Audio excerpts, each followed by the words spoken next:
बिस्मिल्लाहिर्रहमानिर्रहीम। अस्सलाम वालेकुम नाज़रीन कैप्टन टेस्ट में डैन एल्गर की विकेट ने वर्ल्ड कप 2011 की याद ताज़ा कर दी। नाज़रीन कैप्टन टेस्ट में डैन एल्गर DRS की मदद से विकेट बचाने में कामयाब हुए तो भारतीय टीम की जानिब से जारहाना रवैया देखने में आया। कप्तान विराट कोहली स्टंप माइक पर आए और ब्रॉडकास्टर पर अपना गुस्सा निकाला। दीगर खिलाड़ी भी अपनी भड़ास निकालते रहे।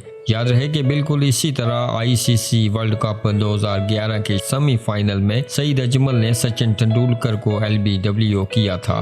अंपायर ने इन्हें आउट करार दिया था। ताहम रिव्यू में गेंद की लाइन और लंबाई को मुकम्मल तब्दील कर दिया गया था। इसके बाद सचिन तेंदुलकर ने 85 रन की इनिंग्स खेली थी और पाकिस्तान को भारत के हाथों 29 रन से शिकस्त हुई थी। इस हवाले से सईद अजमल ने कहा है कि मैंने डैन एल्गर का LBW रिव्यू बार बार देखा। घुटने पर लगने वाली गेंद किसी सूरत स्टंप के ऊपर से नहीं जा सकती थी। ये फैसला देखकर वर्ल्ड कप 2011 में मेरी गेंद पर तेंदुलकर का आउट याद आ गया। भारतीय टीम अब क्यों कह रही है कि DRS पर भरोसा नहीं किया जा सकता, सिर्फ इसलिए कि फैसला इनके खिलाफ हुआ। इस वक्त भी तेंदुलकर के नॉट आउट रहने का कोई जुर्म नहीं था।